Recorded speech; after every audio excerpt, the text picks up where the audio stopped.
Hi, this is Adam Zahra, and we're going to just do a little bit of on-the-street talk. We're actually at Ingleburn RSL, thanking the volunteers and everybody who helped me during my campaign. So we'll go and have a speak to some people and see what they think about the results for the federal election. How important is it to you to have Parliament representation of freedom parties? Okay, so the freedom parties, it's important to have freedom parties and alternative minor parties in Parliament so that we can basically balance the power. People talk about the balance of power. I look at things from a perspective of having a power to balance the Parliament. So look at the last federal election, we now have 12 loony left greenies holding balance of power in the Senate. Yep. How would it be to have a few more Conservatives, alternative minor parties like Pauline, like Malcolm Roberts, like some of the few UAPs, Liberal Democrats, on the other side, on the Conservative side of Parliament, to be able to balance that out? Because we're now moving too far left, and the same thing in the lower house. So it's really important to make sure that we have our alternative Conservative candidates come in and get elected, because without that, we won't have the power to balance the government. I mean, the Teals have come in not out of nowhere. People say they come out of nowhere. They ran a strong 18-month to 2-year campaign in order to get in. So they've come in. Yep. You've got the Teals in, you've got the Greens in, you've got Labor in, and the Liberal Nationals have fallen away, and our alternative Conservative parties are nowhere to be, not getting the right amount of support. We need that to balance up the views so that we get the right legislation and stop the wrong legislation getting through. That's why it's important to have our freedom parties in. It is important, and you know what's also important? I think it's also important to have parties that will stand with the Australian flag behind them, and then they can stand for the Australian people. Oh, absolutely. We need to have people that want to represent the Australian people, that aren't here to be anti-colonisation, that aren't here to oppose the flag that we fight under, and who are there to support people of faith, to support religious freedom, to support freedom of speech, not to shut it down, not to vote for vilification, and to make sure that we do have a balance in Parliament. That's why it's so important to make sure that we do get some of our One Nation, our Liberal Democrats, our UAP candidates who are more conservative in their views elected. How you felt about the results what One Nation did during the federal election for May 21? Oh, it was a bit disappointing because I was hoping that they would get in, but unfortunately this time they didn't. But I think that we just got to keep going, and hopefully next time we'll get in. Yep, that's right. And did you? What electorate were you voting in this year? I was voting in your electorate actually, In for Macarthur? Macarthur, Yep. and I actually voted for you. Oh, you did actually vote for me? Yep. Okay, well, thank you. So you're the one? No, you got nearly 10% of the votes, which is Or really 8% good. of the votes actually, but 8%, that's okay. Yeah. So, but next time, keep going. And we look forward to better results. Yep, that's it. You ran a good campaign, I thought, and I know you tried really hard, and I know that you tried to get out to as many people as possible. And I think that next time, after this experience, you'll know next time, to get out there and start early and hit that ground. But I know you had a lot of volunteers, so thanks to the volunteers, and we helped a little bit as well. So good luck for the future. Well, thank you very much, and we'll just keep building the profile. Okay. How did the last federal election in May 22 affect you? Well, it affected me by knowing that the mandated madness would be ended, and then there would be no more vaccinations. Because I don't really like that personally, because it's just not. I don't want to really inject anything into my body that I don't really know what's in it, and I don't know anything about it.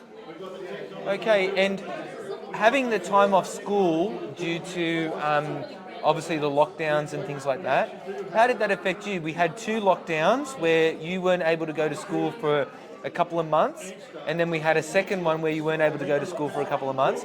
How do you think that affected your education through school? Well, it was a little bit harder because we had to homeschooling, so we had to Skype our teachers on the Zoom, so we had to do all of our work on the class, like registration thing sort of, and we were given our work, so we couldn't really walk through it with our teacher like we normally do in our class.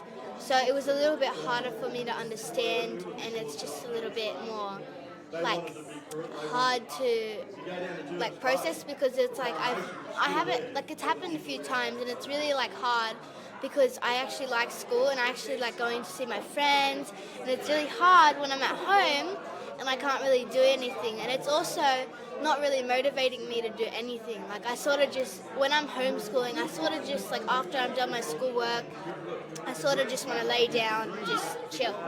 Where do you think the movement's going to head from here? Well, what I think we need to do is have a decision with what they call the four maverick parties, that either two of us have got to join together or three or four, and that way we can truly beat the two-party preferred system. Otherwise, we're going to have, say, 8% for you, 10% over here for that fella, 18% for this. We'll still always be either a third runner or a fourth runner. If we can get out of the a partnership of three, we will get the 40%. We will get, because that's what you really need. You need about 40% of the vote, 37 top, and that way we can truly defeat the major parties. So form a proper coalition Yes. between the freedom parties? Yes, and have a set down agenda, and then instead of just having one leader, you always have the three or four together as a united front. So we could do almost a round table situation where everyone can set aside their egos a little bit. That's what we need to deal with. Yep. That will be the problem. Yep. Because with the four maverick parties, if you put them all together, they've got really good policies. Yep. Like Clive mentioned in his one, we've got $1 trillion invested in overseas of our superannuation. Imagine what we could do with $1 trillion in a public purse, right? We could build that, or 2 or 3 nuclear power stations. We could build a backup Hilo coal-fired power station. We can introduce. I've got a thing that I've been trying to talk about. We have 5 major rivers that are salt water, that the tide goes in and the tide goes out every day. We could design and build a hydro system that's going to work 24/7, no matter what. And that would be truly green energy anyway, Exactly because it's right. running off the moon. That's right, exactly right. And the thing is, then we could give out for each council could either contract and then subcontract it for someone to pull it out every so often and maintain it, descale it and all that sort of stuff. The Snowy Hydro is being shelved for the moment for some reason. Yep. Where'd all the so many billions of dollars that Malcolm Turnbull gave it? I believe that's because the transmission lines, they're having a hard time winning over the land and creating that infrastructure to get the power from the Snowy Hydro to the actual grid. Yeah. Do you feel like you are adequately represented in Parliament? No, not at all, really. I think our Parliament are not listening to the people. I think with the mandates, people losing their jobs, people being cornered and coerced, I think they're not listening to the people. We certainly don't have a choice, and I just don't think that they're really listening to the people anymore. They've got their own agenda and they've got their own ideas, and they're not asking us our opinions or how we want to live or how we like our way of life. I think they've kind of just made a decision for us, and we just have to go along, unfortunately. Yeah, career politicians kind of don't have their feet on the ground like they used to. No. You're a small business owner. Yes. And how has the mandates affected your small business? Well, I would have had to have shut down my business if I were following the mandates. And I've worked on my business for over 10 years, and it's my only income, and so I would have been very much in some strife. And then only 3 or 4 months later, they dropped the mandates. So I would have been in a really sticky predicament, I think, if we continued with the mandates. There you go. So the mandates are affecting small businesses. Did you have employee issues or weren't able to find employment, or are your small business just yourself running it? We we did have two staff members. One of them was, a little bit apprehensive about the mandates and around the COVID situation. So we were definitely affected by the lockdowns and everything else. And since then, we've been trying to recover and look for staff, and it's been very difficult. Very, very difficult. Very difficult. Yeah. Did you feel that it benefited you, or was a disadvantage to you to homeschool? I sort of felt like it was a disadvantage because, well, like I said, the teacher walks us through everything, so like step by step, so it was a little bit more tricky. It was like my mind was like on the mode that it was like, oh, I can do whatever I want because I'm at home. But really, I was trying to do my schoolwork, but it's just a little bit more hard because it's at home.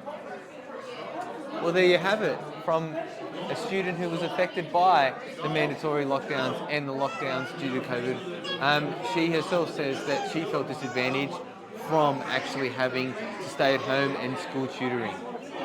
But no, if we can, as I said, if we can get those 4 or even 2, if you look at the numbers in the last election, say for instance, like you got 8%. Not sure what Clive's guys got. She got about 5.6 or something. So there's 13. Then you go to what's the next party? We had the Liberal Democrats. Liberal Democrats. I don't know what they. They did about 1%. They didn't do too well this time. Nah, see, and that's where we need in New South Wales, and we need the Katter Party. Oh yeah. Right. Or step up Shooters Fishers, someone like that, to get that 4. To hit that magic 40%. If we can get 37 to 40%, we'll govern. Yep. How does the minimum wage rise affect you trying to find employees for your business? That's actually been an issue that I've been concerned about for some time, is because it was very tough as it was to employ people as a small business to begin with, and now that they've made this increase, it really puts really makes you sort of think and have to evaluate how your business functions and things like that, and is it really worth it? Being a small business is very, very tough, especially now after COVID. It's really, really hard, really hard. Well, thank you very much, Chrissy, and I really do appreciate it, and thanks for being brave enough to go on the podcast. Thank you. Thank you.